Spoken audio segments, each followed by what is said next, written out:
Hello class 12 के प्यारे बच्चों, आप सबों को पता होगा कि 13 तारीख को फिजिक्स का कंपार्टमेंट या फिर इम्प्रूवमेंट का एग्ज़ाम होने वाला है। तो उसके लिए हम आपको लगभग 300 एमसीक्यू देने वाले हैं और उसी में से आराम से 25 में से 20 प्लस एकदम ऑप्शन के साथ मैच करेगा। ठीक है, तो सबको एकदम अच्छे से पढ़ लेना है और बहुत अच्छी तैयारी आपकी हो चुकी है। जितना हम सब्जेक्टिव ऑब्जेक्टिव दे चुके हैं उससे ज़्यादा पढ़ने का ज़रूरत आपको नहीं है। ठीक है, तो हमारे सामने देख सकते हैं पहला क्वेश्चन है, बहुत इंपॉर्टेंट क्वेश्चन।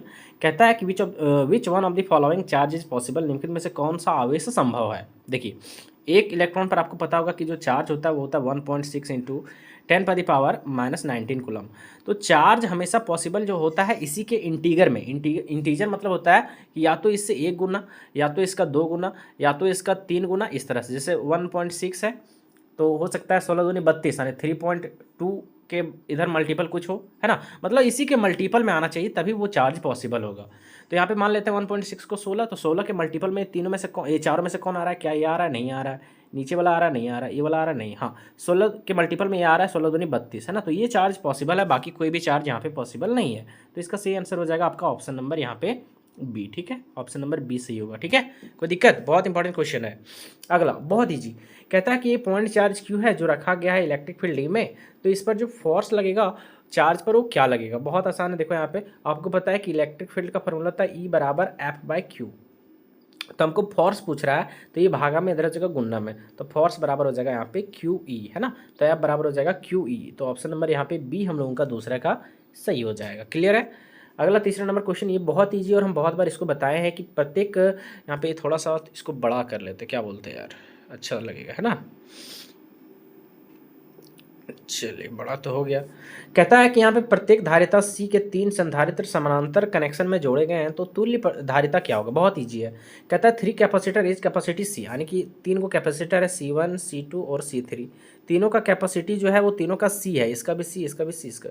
तो इसको जोड़ा गया है पैरेलल में, तो पैरेलल का टोटल कैपेसिटेंस निकालना है। तो देखो C इक्विवेलेंट जो होता है पैरेलल का होता है C1 plus C2 plus C3। तो तीनों को जोड़ेंगे C plus C plus C, तो तीनों को जोड़ेंगे C 3 C हो गया ना, 3C हो जाएगा। इसका सही आंसर ऑप्शन नंबर ए। इसका एक शॉर्ट में फॉर्मूला होता है कि जब बहुत सारा प्रतिरोध जुड़ा हो और सबका यहाँ पे प्रतिरोधकता सेम हो, यानी कैपेसिटेंस सबका सेम हो, तो उसका फॉर्मूला होता है पैरेलल का C पैरेलल का जो फॉर्मूला होता है इक्विवेलेंट का, वो होता है NC। एन माने कि कितना जुड़ा है, तो 3 को कैपेसिटर जुड़ा है और तीनों का कैपेसिटी C है, तो डायरेक्ट हम लोग 3C लिख सकते हैं ना। जैसे यहाँ पे सबका कैपेसिटी C रहता है, यहाँ 3 है, यहाँ पे कहीं रहता मान लो 38 को कैपेसिटर है, सबका कैपेसिटी C है, तो इसका फॉर्मूला क्या हो जाता है NC। एन मतलब क्या है, वो कैपेसिटर है 38 को, और सबका कैपेसिटी कितना है C, तो 38C हो जाता है ना। तो ये शॉर्ट ट्रिक भी है, तो जैसा मन करे आप लगा सकते हैं। इसका सही आंसर ऑप्शन नंबर ए। दूसरा बहुत ईजी है। कहता है गॉसियन सतह में 3 आवेश कण है, 3 आवेश है, Q1 है, Q2 है, Q3 है। कहता है इस पर जो विद्युत फ्लक्स लगेगा वो उसका वैल्यू क्या होगा। बहुत आसान है।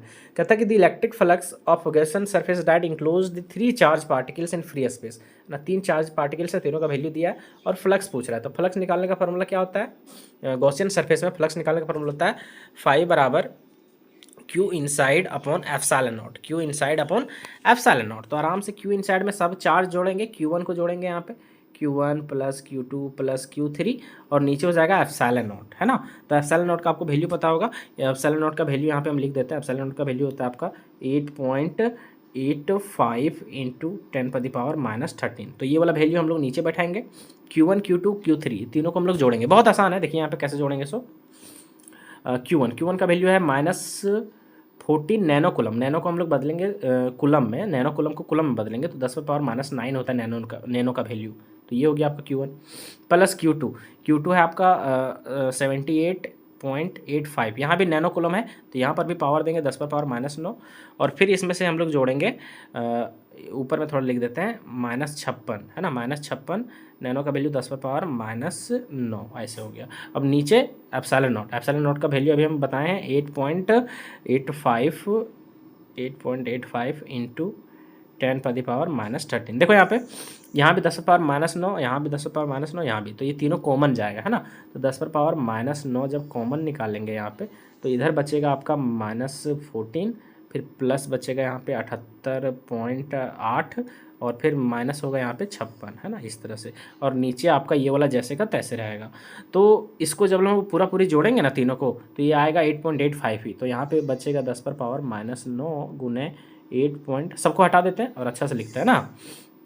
तो यहाँ बचेगा आपका 10 पर पावर -9 जो कॉमन लिए थे सो, और इसको जोड़ेंगे तो 8.85 ही इसका आएगा, ठीक है ये वाला। और नीचे पहले से था 8.85 इंटू 10 पर पावर कितना था, तो -13, ठीक है। तो देखो सेम नंबर से सेम नंबर कट जाएगा। अब बेस यहाँ पे सेम रहेगा तो पावर यहाँ पे घट जाता है, तो -9 में से -13 घटाएंगे, -9 में से -13 घटाएंगे तो ये माइनस माइनस प्लस हो जाएगा। तो यहाँ आएगा आपका 10 पर पावर, यहाँ पे 9 4 13 13 है ना, -13, और ये हो जाएगा 9 9 4 13। अरे यार ये 12 होगा, यहाँ पे तो गलती से लिखा गया है ना, 10 पर पावर -12 होगा, ठीक है। तो यहाँ पे 12 है, यहाँ पे 9 है, तो यहाँ बचेगा 10 पर पावर 3, ठीक है। घटेगा तो जैसे माइनस माइनस प्लस हो गया ना, तो -9 में 13 घटेगा तो 3 नहीं 12 घटेगा तो 3 बचेगा, तो यहाँ पे 10 पर पावर 3 हो जाएगा इसका सही आंसर। यानी 4 नंबर क्वेश्चन का ऑप्शन नंबर ए आपका सही हो जाएगा, ठीक है। बहुत आसान है ये क्वेश्चन, बहुत ज़्यादा इंपॉर्टेंट है नहीं, लेकिन देख लीजिए। कहता है एक समानांतर प्लेट वायु संधारित्र की धारिता सी है, यानी एक पैरेलल प्लेट कैपेसिटर है जिसका कैपेसिटेंस सी है।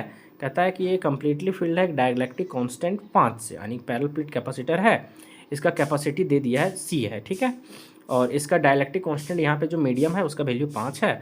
तो कहता है कि इसका जो परसेंटेज इंक्रीज होगा कैपेसिटेंस वो कितना होगा। देखो कोई मीडियम नहीं रहेगा तो इसका जो कैपेसिटेंस है पहले वाला वो सी ही रहेगा, लेकिन जब कोई मीडियम आ जाएगा तो उतना टाइम से वो बढ़ जाता है, तो ये इसका नया कैपेसिटेंस जो हो जाएगा सी फाइनल बाद वाला वो हो जाएगा 5C।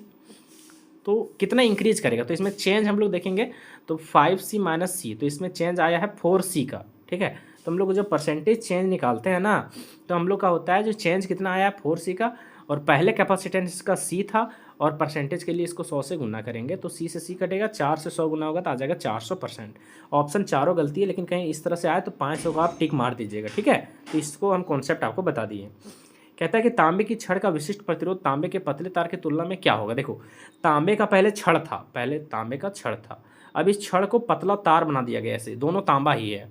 तो कहता है कि इसका जो होगा विशिष्ट प्रतिरोध, यानी जिसको हम लोग रेजिस्टिविटी बोलते हैं ना, जिसको स्पेसिफिक रेजिस्टेंस या फिर रेजिस्टिविटी दोनों बात सेम होता है, जिसको रो से दर्शाते हैं, तो उसमें क्या चेंज आएगा, तो कोई चेंज नहीं आएगा। क्यों? क्योंकि रेजिस्टिविटी दो चीज़ों पर डिपेंड करता है, एक टेम्परेचर पर और एक मटेरियल पर। तो मटेरियल तो सेम है ना, टेम्परेचर तो हम लोग बढ़ा घटा नहीं रहे, और मटेरियल देखो ये भी तांबा ये भी तांबा, मटेरियल सेम है तो कोई चेंज नहीं आएगा ना, तो ये समान ही रहेगा, कोई चेंज नहीं आएगा ना, सेम रहेगा। ऑप्शन नंबर सी इसका सही हो जाएगा। अगला क्वेश्चन यहाँ पे कहता है ओम का नियम तब मान्य होता है जब चालक का तापमान, आपको पता है कि कांस्टेंट होना चाहिए ना, चालक का तापमान जब स्थिर रहता है, यानी Ohm's law is valid when the temperature of conductor is constant, ठीक है। तो ऑप्शन नंबर डी सही होगा। ये तो बहुत इजी क्वेश्चन, देखो कहता है फिगर में दर्शाया गया कि करंट जो है वो यहाँ पे जा रहा है ना कोई इलेक्ट्रिकल सर्किट में, तो कहता है कि आई का वैल्यू, आपको ये वाला वैल्यू आप लोग पढ़ेंगे किरचॉफ्स का फर्स्ट लॉ, वो कहता है कि जो इनकमिंग करंट होगा किसी भी जंक्शन पे, इस जंक्शन पे जो आने वाला इनकमिंग करंट होगा वो जाने वाले करंट के बराबर होगा, ठीक है। यानी इसको जोड़ेंगे और ये बराबर होगा इसको जोड़ के, ठीक है। तो इसको जोड़ देंगे तो 2 और 2 4 एम्पियर, 4 एम्पियर बराबर है किसके, तो 1 और इसके, और इन तीनों को जोड़ के तो 1 एम्पियर और 1.3 एम्पियर कितना हो जाएगा 2.3 एम्पियर, और यहाँ पे आपका प्लस हो जाएगा जोड़ के आई हमको निकालना है, तो ये प्लस में इधर जाएगा हो जाएगा माइनस में, तो 4 में से माइनस करेंगे 2.3 को, ये बराबर हो जाएगा आई के जो हमको निकालना है, तो 4 में 2.3 घटाएंगे तो बचेगा 1.7, तो आई का वैल्यू आ गया 1.7 एम्पियर। ऑप्शन नंबर ये हम लोगों का सही हो जाएगा। बहुत आसान क्वेश्चन है। चलिए अगला कहता है चुंबकीय क्षेत्र की इकाई यूनिट ऑफ मैग्नेटिक फील्ड। देखो ये वाला हम पिछला वीडियोस में शायद एक थोड़ा सा मिस्टेक किए थे ना, वहाँ पे था कि आपका weber per metre square, weber per metre square किसका यूनिट होता है, तो ये होता है आपका इलेक्ट्रिक फील्ड का यूनिट। हम वहाँ पे शायद इलेक्ट्रिक फ्लक्स गलती से बता दिए थे, तो weber per metre square electric field का ही यूनिट होता है, टेस्ला भी इलेक्ट्रिक फील्ड का ही यूनिट होता है ना विद्युत क्षेत्र का। तो यहाँ भी चुंबकीय क्षेत्र बोला तो वेबर पर मीटर स्क्वायर ही इसका होगा आंसर। ऑप्शन नंबर ये इसका यहाँ वो weber per metre square, weber per metre square ये है ना, ये तो वेबर मीटर स्क्वायर दिए नहीं, weber per metre square. Option number B यहाँ पे हम लोग का सही हो जाएगा। अगला परिनालिका के कारण चुंबकीय क्षेत्र किस पर निर्भर नहीं करता है, तो हमेशा त्रिज्या पर डिपेंड नहीं करता है ना, रेडियस पे। Magnetic field due to solenoid is independent, यानी किस पर सोलिनॉइड का मैग्नेटिक फील्ड डिपेंड नहीं करता है, तो वो जगह रेडियस पर डिपेंड नहीं करता। ये बहुत ईजी और इंपॉर्टेंट है। देखो यहाँ पे क्वेश्चन कहता है 2 पतले लंबे समानांतर तार हैं, ठीक है, इसके बीच की दूरी डी है, ठीक है, ये तार है आपका। कहता है कि एक ही दिशा में करंट जा रहा है आई करंट यहाँ भी जा रहा है, आई करंट यहाँ सेम डायरेक्शन में जा रहा है। कहता है तो एक दूसरे पर वो कितना एक करेंगे है ना, तो वे क्या होगा है ना, उस पर कितना फोर्स लगेगा ये पूछ रहा है। तो फोर्स इस पर का जो फॉर्मूला होता है वो होता है आपका फोर्स बराबर होता है इसका फोर्स पर यूनिट लेंथ का, तो हमको फोर्स भी इसको दर्शा सकते हैं, वो होता है यहाँ पे μ0 I1 I2 अपॉन होता है यहाँ पे 2πd, है ना। और जब सेम डायरेक्शन में जाता है तो अट्रैक्ट करता है।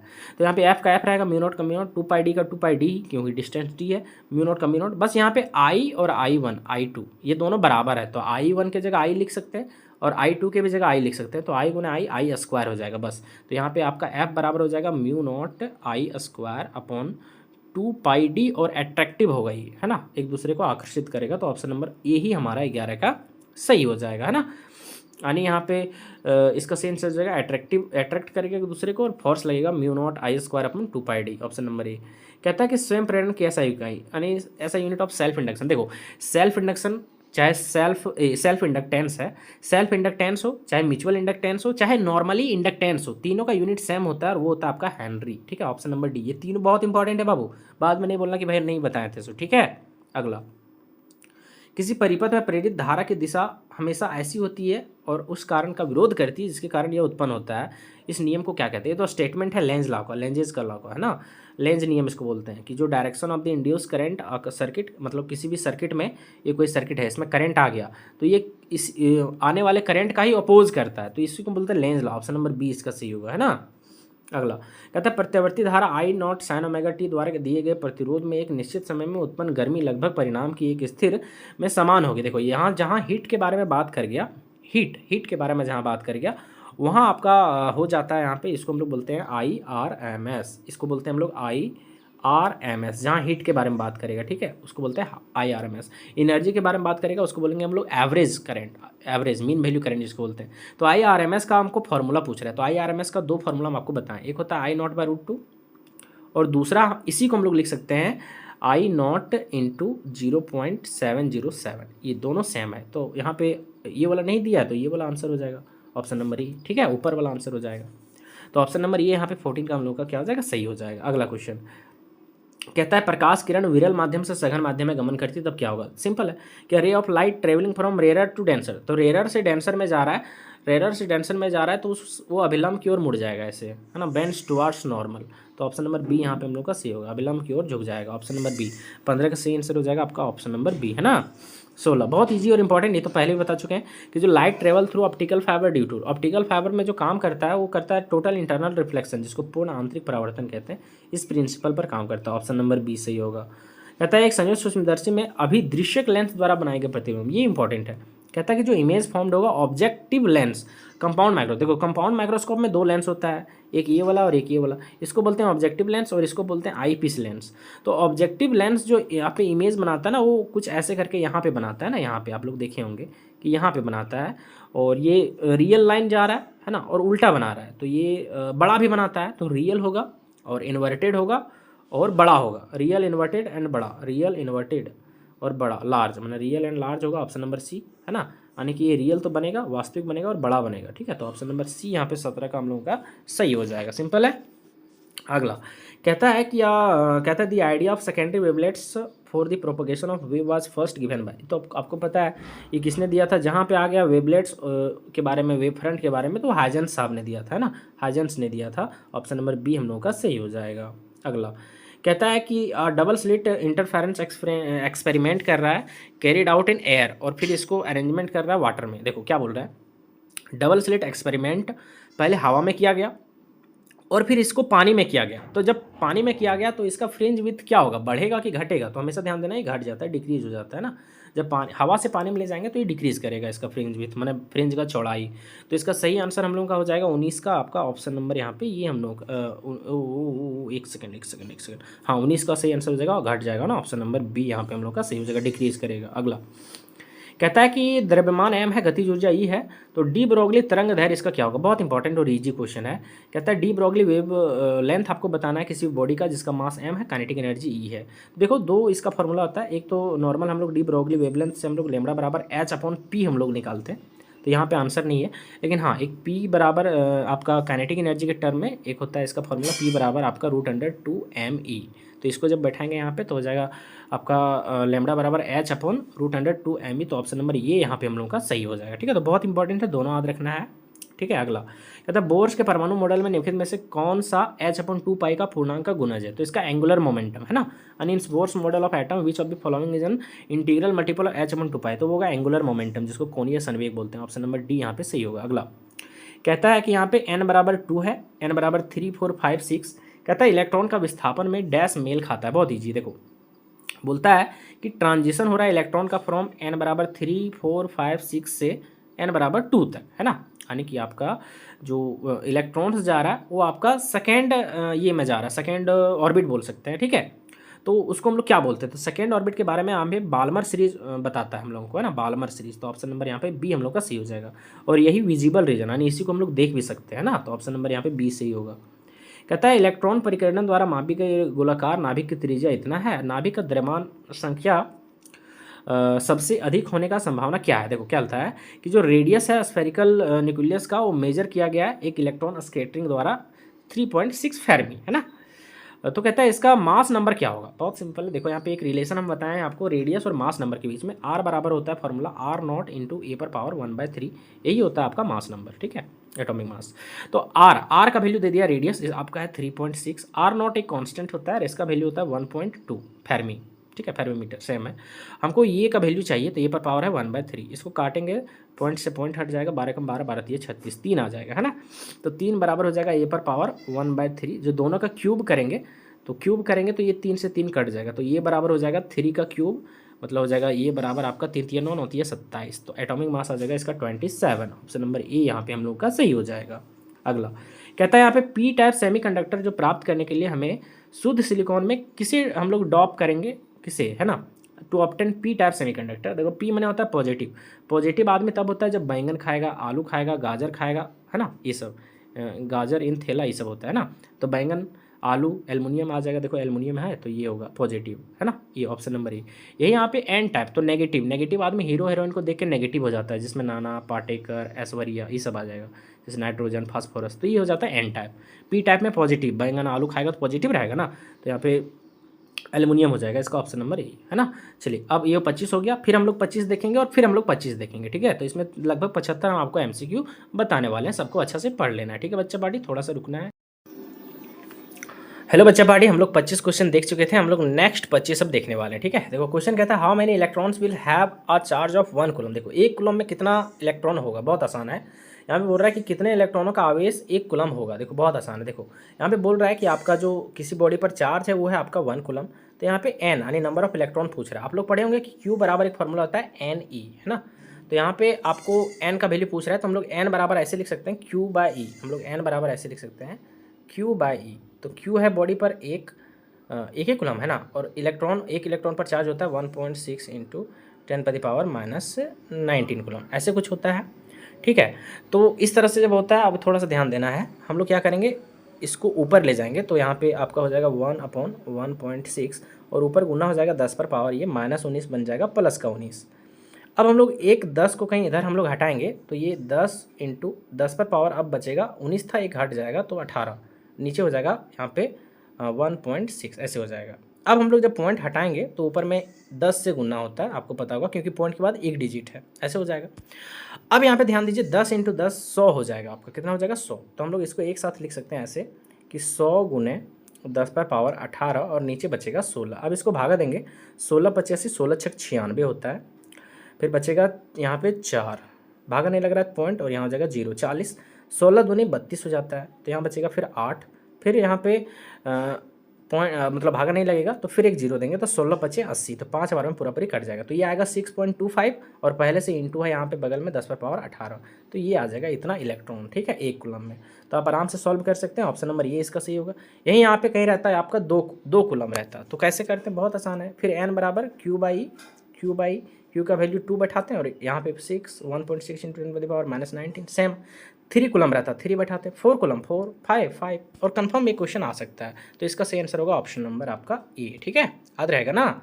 चलिए तो कितने इलेक्ट्रॉनों का आवेश 1 कूलम में होगा, तो 6.25 × 10⁻18। अगला ये बहुत ईजी, कहता है कि इलेक्ट्रॉन प्लेस्ड है एक इलेक्ट्रिक फील्ड में और एक्सपीरियंस कर रहा है इलेक्ट्रिक फोर्स, तो किसके इक्वल होगा इसके वेट का, तो mg/e, याद रखना। तो इसका दूसरा का सही आंसर हो जाएगा ऑप्शन नंबर बी, याद रखना है, ठीक है। अगला क्वेश्चन, ठीक है, ये हिंदी में देख लेना। विद्युत क्षेत्र में रखा गया इलेक्ट्रॉन अपने भार के बराबर विद्युत बल का अनुभव करता है, तो इसमें से इलेक्ट्रिक फील्ड ई बराबर जो हो जाएगा आपका हो जाएगा mg/e, ई बराबर हो जाएगा mg/e, ठीक है।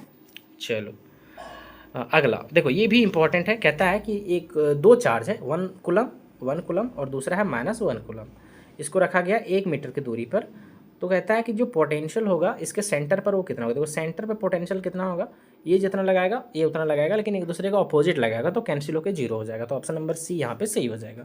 तो तीसरा का सी सही आंसर हो जाएगा, ठीक है। दो आवेश 1 कूलम और -1 कूलम 1 मीटर की दूरी पर रखा गया, तो दोनों आवेश को मिलाने वाली रेखा के केंद्र पर विभव 0 होगा, सी नंबर, ठीक है। चौथा बहुत इंपॉर्टेंट क्वेश्चन, देखो यहाँ पे इसके पहले हम बताएं उसमें थोड़ा चेंज है। कहता है 3 capacitor each having capacity C, capacitance C, और ये कनेक्टेड अब सीरीज में है। यहाँ पे इसके पहले पैरेलल में कनेक्ट था, अभी सीरीज में कनेक्ट है, तो इसका इक्विवेलेंट कैपेसिटेंस क्या होगा। देखो सीरीज का जो इक्विवेलेंट कैपेसिटेंस होता है, सी सीरीज का इक्विवेलेंट कैपेसिटेंस होता है 1/C1 + 1/C2 + 1/C3। तो 3 है तो 3 करेंगे ना इस तरह से। सबका कैपेसिटी सी है, सी सी सी, ये तो पहले बताएं। तो 1 आम 2 आम 3 आम, तो ऐसे लिख सकते हैं 3 × 1/C, ऐसे लिख सकते हैं, सिंपल लिख सकते हैं ना। तो ये हो गया, तो यहाँ पे 1/CS सीरीज बराबर हो जाएगा 3/C, 3/C हो जाएगा ना, यानी 1/C इक्विवेलेंट जो हो जाएगा वो हो जाएगा आपका 3/C सीरीज का। अब सीरीज का हमको चाहिए, इसको ऊपर करेंगे तो इसको भी ऊपर करेंगे, तो यहाँ पे CS बराबर हो जाएगा उल्टी पलट जाएगा, यानी C/3 हो जाएगा आपका। तो सही आंसर हो जाएगा ऑप्शन नंबर सी। इसका ट्रिक भी होता है कि जब कैपेसिटेंस आपका सेम हो तो क्या इसका ट्रिक होता है, वो ट्रिक होता है आपका C/N, है ना। सी सीरीज का जो इक्विवेलेंट होता है वो होता है C/N। सी कैपेसिटेंस और एन कितना है, कितना कितना कैपेसिटर लगाए हैं, तो इसमें से 3 कैपेसिटर लगाए थे, यहाँ बैठा दो 3, 10 लगाएंगे तो यहाँ बैठा दो 10, तो उस तरह से 3 लगाए 3, तो C/3। देखो डायरेक्ट आंसर हम लोग सी बोल सकते हैं, है ना। तो 4 का सही आंसर ऑप्शन नंबर सी हो जाएगा। ये भी बहुत ईजी है। देखो यहाँ पे कहता है कि एक 100 वाट का इलेक्ट्रिक बल्ब है जो कनेक्ट है 220 वोल्ट से कोई इलेक्ट्रिक सोर्स से, इसका रेजिस्टेंस क्या होगा। आप लोग फॉर्मूला पढ़ेंगे, यहाँ पे पावर दिया ना, ये पावर दिया, ये वोल्टेज दिया है, आपको आर पूछ रहा था। एक रिलेशन होता है पावर बराबर V²/R, ये रिलेशन होता है। पावर हमको मतलब हमको आर चाहिए, तो आर इधर करेंगे पी इधर करेंगे, तो आर बराबर फाइनली हो जाएगा V²/P हो जाएगा ऐसे। तो आर बराबर क्या हो गया, हम लिखते हैं यहाँ पे आर बराबर ऐसे, आर बराबर P²/V ऐसे हो गया। P का वैल्यू दिया, P मतलब होता है पावर, पावर ना होता है P V²/R। ओह उल्टा लिख दिए, देखो देखो देखो, P बराबर होता है V²/R, तो ये पलटेगा ऐसे, तो ये आपका R बराबर हो जाएगा V²/P, है ना। R बराबर हो जाएगा आपका V²/P। तो V मैंने वोल्टेज 220 का स्क्वायर, मतलब 220 का स्क्वायर, तो हम लोग ऐसे लिख सकते हैं 220 × 220 और डिवाइडेड बाय P, पावर है 100, तो इसको 10 से 10 10 से 10 22 × 22 होता है 484 ओम। ऑप्शन नंबर ए यहाँ पे हम लोग का सही हो जाएगा, ठीक है। चलो इसको देख लीजिएगा, यहाँ पे कहता है the algebraic sum of all the current at any point in electrical circuit is 0। ये आपका किर्चॉफ्स का फर्स्ट रूल है, आपको पता होगा। विद्युत परिपथ के किसी बिंदु पर सभी धाराओं का बीजगणितीय योग 0 होता है ना।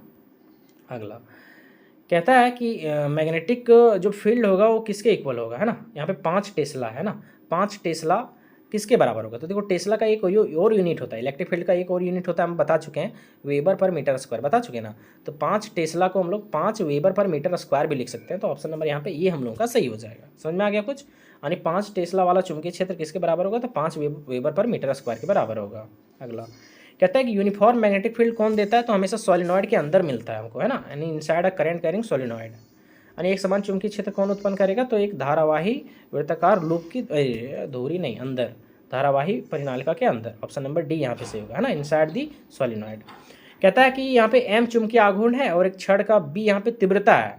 तो यहाँ पे बोल रहा है कि उसकी दिशा में थीटा कोण बनाते हुए उस पर लगने वाला बल आघूर्ण क्या होगा। देखो मैग्नेटिक मोमेंट तो आपको पता है MB sin थीटा होता है, क्या होता है MB sin थीटा। तो ऑप्शन नंबर यहाँ पे डी हम लोगों का यहाँ पे सही हो जाएगा। बल आघूर्ण मैंने टॉर्क, तो टॉर्क का फॉर्मूला होता है MB sin थीटा, तो यहाँ पे हो जाएगा ऑप्शन नंबर डी, है ना। इसका सही आंसर हो जाएगा ऑप्शन नंबर डी। अगला the unit of mutual induction, आपको हम पहले बताएं कि सेल्फ इंडक्शन हो, सेल्फ इंडक्टेंस हो, चाहे म्यूचुअल इंडक्टेंस हो, चाहे नॉर्मली इंडक्टेंस हो, तीनों का यूनिट सेम होता है और वो होता है आपका हेनरी। तो 11 का सही आंसर हो जाएगा ऑप्शन नंबर सी। अगला हिंदी में अन्योन्य प्रेरण का मात्रक क्या होता है, तो ये हो जाता है आपका हेनरी, ऑप्शन नंबर सी, है ना। अगला कहते हैं the value of magnetic induction at distance R from single pole is inversely proportional to. देखो यहाँ पे बोल रहा है कि जो मैग्नेटिक इंडक्शन होगा वो डिस्टेंस कहीं हम लोग आर ले रहे हैं सिंगल पोल के लिए, तो वो किसके इन्वर्सली प्रोपोर्शनल होगा। देखो मैग्नेटिक इंडक्शन जो होता है ना बाबू, मैग्नेटिक इंडक्शन जो होता है वो आपका इन्वर्सली वो डायरेक्टली प्रोपोर्शनल होता है 1/r² के, तो इन्वर्सली बोला है तो इसका पलट जाएगा, तो ये हो जाएगा r²। तो ऑप्शन नंबर बी यहाँ पे सही होगा, है ना। यानी किसी एकल ध्रुव r की दूरी पर जो चुंबकीय प्रेरण का जो मान व्युत्क्रमानुपाती होता है वो r² के होता है। ऑप्शन नंबर बी सही होगा। कहता है कि एक बार मैग्नेट है जिसका मैग्नेटिक मोमेंट m है, रखा गया मैग्नेटिक फील्ड का इंटेंसिटी बीम और एंगल थीटा है, तो इसका डायरेक्शन ऑफ टॉर्क क्या होगा। ये ऊपर वाला क्वेश्चन है, M B sine theta, Hindi ऊपर था इंग्लिश नीचे था, ठीक है। अगला कहता है एक कंडक्टर लेंथ एल है, मूविंग कर रहा है वेलोसिटी v से और पैरेलल है मैग्नेटिक फील्ड इंटेंसिटी, बहुत अच्छा देखो इंटेंसिटी b के। तो कहता है इंड्यूस ईएमएफ जो होगा कंडक्टर पर क्या होगा। देखो एक कंडक्टर है, मान लो तो ये कंडक्टर है, अब इसका मैग्नेटिक फील्ड जो है ना उसके पैरेलल है ऐसे, तो कंडक्टर के पैरेलल मैग्नेटिक फील्ड है, ऐसे रहता तो अलग वैल्यू आता। यहाँ पे इसके एरिया को ये नहीं मतलब पार कर पा रहा है, तो यहाँ पे जो आपका वैल्यू आएगा वो 0 आ जाएगा, है ना। वो कितना हो जाएगा 0। ऑप्शन नंबर यहाँ पे सी सही हो जाएगा हम लोगों का, ठीक है, ऑप्शन नंबर सी। और वैसे प्रयास कीजिएगा आपके एग्जाम में 0 ऑप्शन हो तो वही टिक मारना है, ये बहुत ईजी। कहते हैं जो पीक वैल्यू है अल्टरनेटिंग वोल्टेज का वो है E0, तो इसका रूट मीन स्क्वायर वैल्यू क्या होगा, ठीक है। तो देखो बहुत आसान है, ये बहुत आसान है, ठीक है, ये बहुत आसान है, चुप आराम से ध्यान देना है, ठीक है, एक सेकंड रुकना है। देखो आप लोग पढ़े होंगे कि जो पीक ये क्या बोलते हैं इसको, रूट मीन स्क्वायर IRMS बराबर क्या होता है, सो ध्यान देना थोड़ा सा, ठीक है। IRMS बराबर जो होता है वो होता है, आप लोग पढ़े होंगे I0/√2, तो यहाँ पे आ गया E RMS बराबर हो जाएगा E0/√2, तो ऑप्शन नंबर यहाँ पे E0/√2 होगा ना। ऑप्शन नंबर सी यहाँ पे हम लोगों का सही हो जाएगा, ठीक है। अगला क्वेश्चन बोलता है the unit of reactance is, है देखो रिएक्टेंस भी एक तरह का रेजिस्टेंस ही होता है, तो इसका यूनिट हो जाएगा ओम। ऑप्शन नंबर ए, 14 का सेंस हो जाएगा ऑप्शन नंबर ए, ठीक है। प्रतिघात का मात्रक क्या हो जाएगा, तो आप पे हो जाएगा ओम। अगला क्वेश्चन बोलता है the frequency of microwaves is, तो जो माइक्रोवेव्स का फ्रीक्वेंसी होगा वो more than frequency of radio wave, ठीक है। अगला क्वेश्चन देख सकते हैं, कहता है जो फोकल लेंथ होगा किसी भी लेंस का वो f मीटर है, तो कैसे इसका पावर क्या होगा, पावर, तो पावर आपको पता है P बराबर होता है 1/f, है ना, उल्टा, तो 1/f डायोप्टर होगा, ठीक है। Option number B. देखिए यहाँ पे कहीं यहाँ पे फोकस जो है वो सेंटीमीटर में कहीं होता ना, तो इसका सही आंसर होता है ऑप्शन नंबर डी, ठीक है। इस चीज़ को थोड़ा ध्यान में रखना, तो यहाँ पे आपको कंफ्यूज कर सकता है, ठीक है, तो इसका सही आंसर ऑप्शन नंबर बी है, ठीक है। अगला क्वेश्चन देखिए यहाँ पे 18 नंबर हो गया, ये थोड़ा उल्टा है यहाँ पे क्वेश्चन, ठीक है, तो थोड़ा सा ध्यान देना। देखो यहाँ पे ये जो क्वेश्चन है कहता है निर्वात में विद्युत चुम्बकीय तरंगों की चाल में निम्नलिखित में से किस समीकरण से प्राप्त होगा, तो देखो यहाँ पे इलेक्ट्रोमैग्नेटिक वेव्स का यहाँ पे स्पीड, तो ये होता है फार्मूला उसका C बराबर 1/√μ0ε0, ठीक है, इस चीज़ को ध्यान देना। देखो यहाँ पे बोलता है कि जो पॉन्ड है, जो ये जो बॉटम ऑफ पॉन्ड है वो अपेयर हो रहा है to slightly event because of, देखो कहने का मतलब जो तालाब का तली है वो थोड़ा उठा हुआ प्रतीत होता है, इसका रीजन क्या होता है, तो इसका रीजन होता है रिफ्रैक्शन ऑफ लाइट, है ना, इसका रीजन होता है रिफ्रैक्शन ऑफ लाइट यानी प्रकाश का अपवर्तन, ठीक है, प्रकाश का अपवर्तन, तो ऑप्शन नंबर यहाँ पे सी हम लोगों का सही हो जाएगा, ठीक है। अगला क्वेश्चन देखिए यहाँ पे कहता है, देखो कहता है कि माइक्रो तरंगों की आवृत्ति होती है, तो ये हिंदी में आ गया वही ऊपर वाला, ठीक है, तो ये होता है आपका रेडियो तरंगों की आवृत्ति से अधिक, है ना। अगला क्वेश्चन देखो सेम इंग्लिश यहाँ है, हिंदी इसके ऊपर था, ठीक है, थोड़ा सा यहाँ पे कंफ्यूज नहीं करना आप लोग। जो स्पीड ऑफ इलेक्ट्रोमैग्नेटिक वेव्स होगा वो वैक्यूम में वो किसके द्वारा दिया जाएगा, तो दिया जाएगा, देखिए ऑप्शन नंबर बी C बराबर 1/√μ0ε0, ठीक है। ये देखो हिंदी वाला नीचे आ गया, ऊपर था इंग्लिश वाला, कि यदि किसी लेंस का फोकस दूरी f मीटर है तो इसका क्षमता क्या होगा, तो 1/f dioptre, option number B यहाँ पे हम लोगों का सही हो जाएगा, सिंपल है। अब हम लोग आगे बढ़ते हैं, ठीक है। 19 नंबर क्वेश्चन बोलता है according to Huygens light waves are, तो ये मैकेनिकल और लॉन्गिट्यूडनल होता है, ऑप्शन नंबर ए यहाँ पे हम लोग का सही हो जाएगा, है ना। अगला कहता है जो कंडक्शन बैंड होगा वो पार्शियली इम्पटी यानी कि थोड़ा सा खाली किस में होता है, तो सेमीकंडक्टर में, ऑप्शन नंबर बी, ठीक है। अगला चालन बैंड में अंशतः रिक्त होता है तो होगा अर्धचालक, ऑप्शन नंबर बी यहाँ पे हम लोग का सही हो जाएगा, ठीक है। अब अगले आगे देखिए यहाँ पे लिखा हुआ बहुत ईजी क्वेश्चन है, जो कहता है रेडियस ऑफ बोर्स आपका stable orbit for hydrogen is R, देखो यहाँ पे क्या बोलता है कि रेडियस जो है वो बोर्स के हाइड्रोजन का वो आर है, ठीक है। कहता है radius of bourse second orbit is, देखो बहुत आसान है, देखो यहाँ पे बोल दिया नॉर्मली कि यहाँ पे जो एक स्टेबल ऑर्बिट है हाइड्रोजन का, ठीक है, उसका रेडियस आर है, तो यहाँ पे सेकेंड ऑर्बिट का आपको रेडियस क्या होगा। देखो इसका एक फॉर्मूला होता है, याद रखना हमेशा, इसका एक फॉर्मूला होता है, जिस तरह से हम लोग जब रेडियस निकालते हैं किसी भी ऑर्बिट का हमको रेडियस निकालना है, ठीक है, तो उसका फॉर्मूला होता है n²r, जब फिक्स कर देगा r का रेडियस r तब, ठीक है, n² इंटू r, तो n माने किस ऑर्बिट का, तो यहाँ पे बोल रहा है सेकेंड ऑर्बिट का, तो ये हो जाएगा n का वैल्यू 2 r2 सेकेंड ऑर्बिट, और यहाँ n का वैल्यू हो जाएगा 2 यानी 2 का स्क्वायर माने 4, और यहाँ हो जाएगा r का r, तो R2 यानी सेकेंड ऑर्बिट का जो रेडियस होगा वो 4r हो जाएगा, 4r। तो ऑप्शन नंबर यहाँ पे डी हम लोगों का सही हो जाएगा। क्लियर है। अगला क्वेश्चन तो सेम है, हाइड्रोजन के लिए बोर का स्थायी कक्षक r के लिए बोर का द्वितीय कक्षक त्रिज्या कितना हो जाएगा 4r। ऑप्शन नंबर डी यहाँ पे हम लोग का सही हो जाएगा। ठीक है। अगला देखिए, ये तो इसको याद कर लेना है।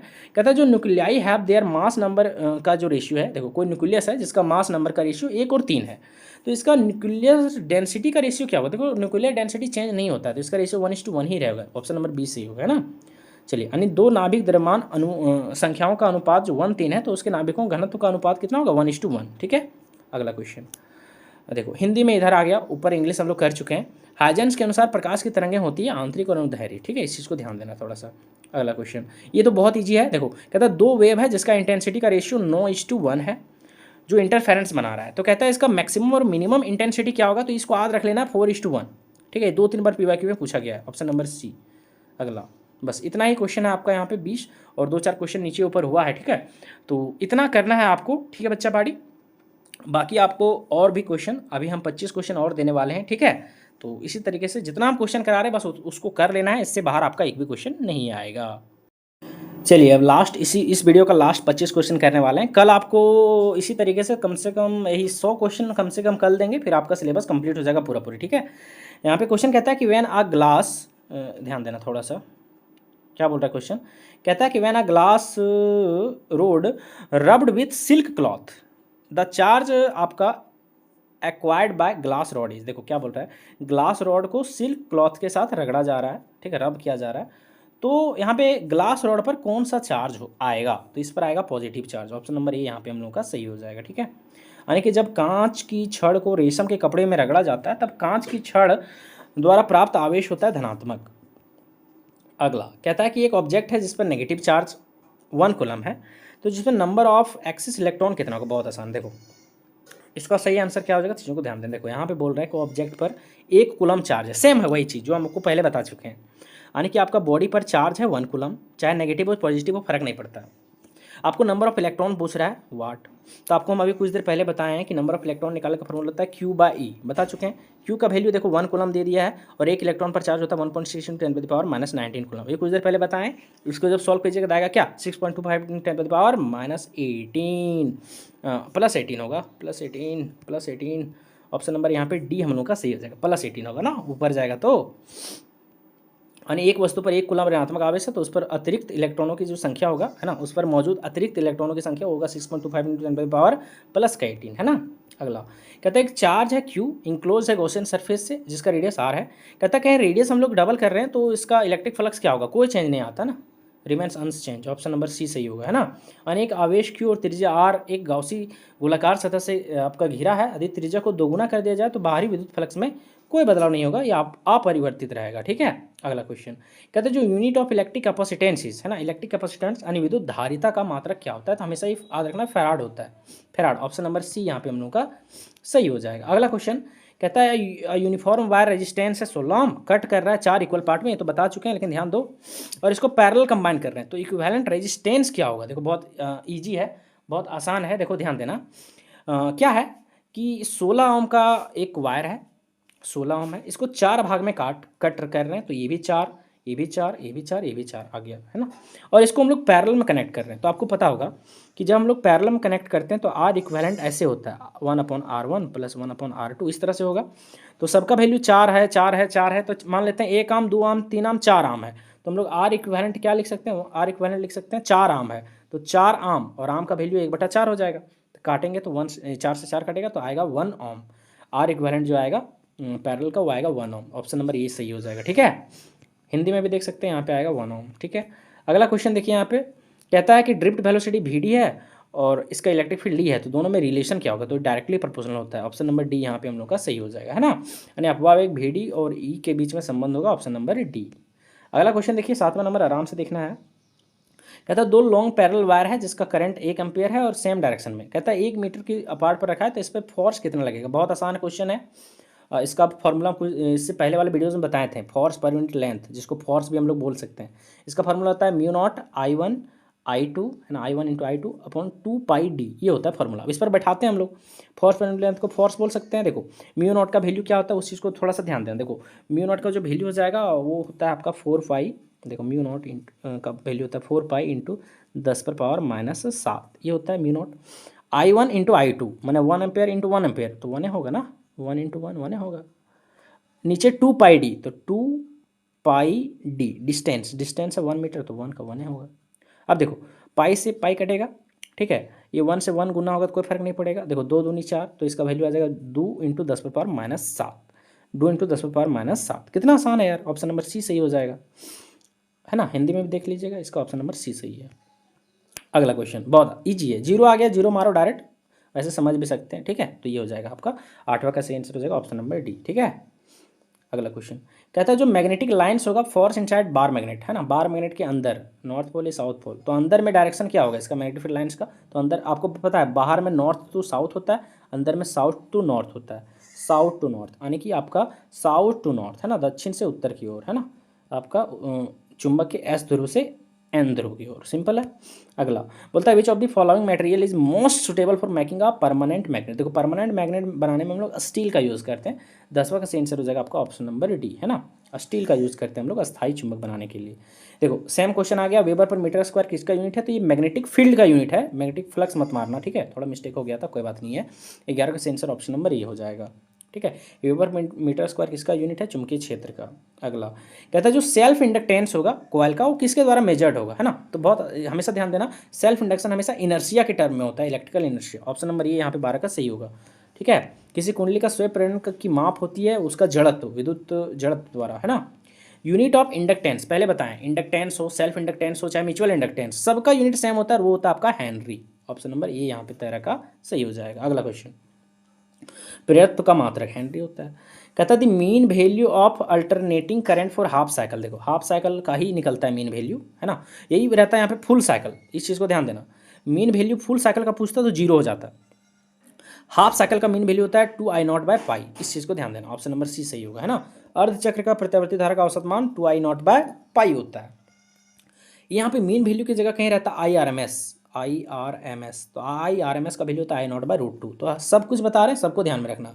कहता है जब the following has the smallest wavelength, सबसे कम वेवलेंथ होता है गामा रे का, है ना, ऑप्शन नंबर डी यहाँ पे 15 का हम लोग का सही हो जाएगा, है ना। निम्नलिखित में से सबसे छोटा तरंग दैर्घ्य होता है गामा किरणें का। कहता है कि which electromagnetic waves radiation is use to photography in fog, है ना, फॉग मतलब होता है धुआं में, धुआं में फोटोग्राफी के लिए किसका यूज़ हम लोग करते हैं, कोहरे में, तो इंफ्रारेड रे का, ऑप्शन नंबर बी यहाँ पे 16 का हम लोगों का सही हो जाएगा, है ना। यानी धुंध में फोटोग्राफी के लिए हम लोग अवरक्त किरणें का यूज़ करते हैं, है ना। कहता है तो इमेज फॉर्म्ड होगा सिंपल माइक्रोस्कोप, तो सिंपल माइक्रोस्कोप हमेशा इमेजनरी और आपका इरेक्ट इमेज बनाता है, 17 का सही आंसर हो जाएगा ऑप्शन नंबर ए, यानी ये हमेशा काल्पनिक और सीधा प्रतिबिंब बनाता है ना। कहता है कि आपका refraction takes place due to, refraction होता है change of speed of light के कारण, है, change in speed of light, light का स्पीड चेंज होने के कारण आपका रिफ्रैक्शन होता है, यानी अपवर्तन होता है, तो 18 का सही आंसर ऑप्शन नंबर ए, है ना। अपवर्तन किसके कारण होता है, प्रकाश की गति में परिवर्तन के कारण। अगला क्वेश्चन कहता है the concept of secondary wavelets is given by Huygens, है ना, सेकेंडरी वेवलेट्स चाहे वेव फ्रंट हो, इस सब के बारे में कौन दिया है, तो ये हाइजेंस द्वारा दिया गया, ऑप्शन नंबर सी। अगला क्वेश्चन कहता है जो साइज होगा obstacle for the diffraction of light should भी, देखो क्या होता है, जो ऑब्स्टिकल का साइज होगा डिफ्रैक्शन के कारण वो क्या होगा, तो वो होगा order of wavelength of light के टर्म में, याद रखना, ठीक है, 20 का ऑप्शन नंबर सी, प्रकाश की तरंग दैर्घ्य की कोटि की होनी चाहिए, ठीक है। अगला क्वेश्चन बस ज़्यादा नहीं, 5 क्वेश्चन है। फोटो इलेक्ट्रिक इफेक्ट सपोर्ट करता है किस चीज़ को, तो पार्टिकल नेचर को, है ना, पार्टिकल नेचर ऑफ लाइट को, 21 का सही आंसर हो जाएगा ऑप्शन नंबर बी, यानी जो फोटो इलेक्ट्रिक प्रभाव होता है वो समर्थन करता है प्रकाश के कण की प्रकृति को, ठीक है। ये हो गया आपका, ध्यान देना आगे। कहता है 22 कहता है force which cause scattering of alpha particles, Rutherford alpha particle scattering experiment, देखो रदरफोर्ड जब अल्फा पार्टिकल स्केटिंग कर रहे थे तो वहाँ पे कौन सा फोर्स लग रहा था, जिसको बोलते हैं इलेक्ट्रोस्टैटिक फोर्स, इसी का नाम होता है Coulomb force, option number B सही होगा, है ना, यानी यहाँ पे कूलम्ब फोर्स लग रहा था वहाँ पे। कहता है जो इक्विवेलेंट एनर्जी होगा 10 ग्राम सब्सटेंस का वो क्या होगा, देखो बहुत ईजी, देखो आप लोग एक फॉर्मूला पढ़ें, E = mc², तो यहाँ पे मास दिया है, c माने स्पीड ऑफ लाइट, आपको पता है यही एनर्जी पूछ रहा है, तो E = mc², तो ई कहीं रहेंगे 10 ग्राम है, तो ग्राम को बदलेंगे किसमें, केजी में, तो केजी में बदलने के लिए इसको हम लोग 10 × 10⁻, इसको हम लोग लिख सकते हैं ऐसे, समझो हो, इसको हम लोग 100 से क्या करेंगे, 1000 से, 100 बोल रहे हैं, इसको 1000 से हम लोग क्या करेंगे, भागा देंगे, ठीक है, 1000 से भागा देंगे, और इंटू का इंटू है सी मतलब होता है speed of light, speed of light होता है 3 × 10⁻⁸ आपका 8 मीटर पर सेकेंड, और इसका हो जाएगा स्क्वायर। अब इसको जब सॉल्व करेंगे, ठीक है, तो आपका आंसर आएगा यहाँ पे 9 × 10⁻14 जूल, ठीक है, 23 का सही आंसर हो जाएगा ऑप्शन नंबर ए। बस 2 क्वेश्चन। देखो एन टाइप सेमीकंडक्टर में हम लोग किस तरह का इम्प्योरिटीज ऐड करेंगे। तो एन टाइप मतलब होता है नेगेटिव, जैसे नाना पार्टिकल, तो ये सब 5 होता है। पी मैंने पार्टिकल, पी मैंने 5 ऐसे। तो इसमें पेंटावैलेंट इम्प्योरिटीज है ना, वैलेंसी ऑफ 5, बी नंबर होगा। 24 का सही आंसर ऑप्शन नंबर बी। अगला, एन टाइप अर्धचालक में हम लोग पंच तत्व संयोजकता को ऐड करेंगे। लास्ट क्वेश्चन है, जो with of forbidden band is maximum. तो मैक्सिमम जो होता है फॉरबिडन गैप वो होता है आपका नॉन कंडक्टर में, यानी कि आचालकों में, ठीक है, जिसको कुचालक भी हम लोग बोलते हैं। 25 का सही आंसर हो जाएगा ऑप्शन नंबर बी। तो ये लगभग 70 से 75 क्वेश्चन हम लोगों ने कर लिया। कल तक लगभग 90 से 100 क्वेश्चन बताएंगे, फिर उतना ही करना है, उससे ज़्यादा पढ़ने की जरूरत आपको नहीं है।